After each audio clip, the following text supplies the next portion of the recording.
बिस्मिल्लाहिर्रहमानिर्रहीम। अस्सलाम वालेकुम। मैं हूं नाइला भट्टी और आप देख रहे हैं ताज 92 न्यूज़। नजर डालते हैं आज की खबरों पर। इरफान अली मेमन की खबर शामिल करते हैं। महकमे सेहत का मुलाजमीन का रिस्क अलाउंस की बंदिश के खिलाफ पैरा मेडिकल स्टाफ और डॉक्टर्स ने मेमन गोट के सरकारी अस्पताल में एहतजाजी मुजाहरा करते हुए धरना दिया।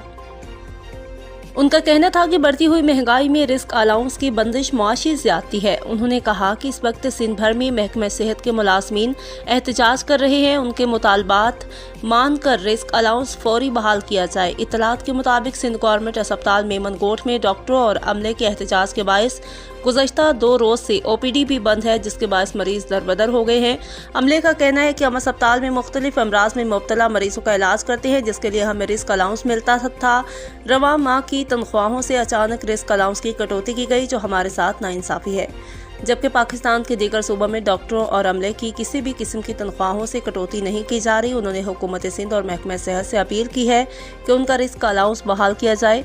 बसूरत दीगर एहतजाज का दायरा वसी किया जाएगा।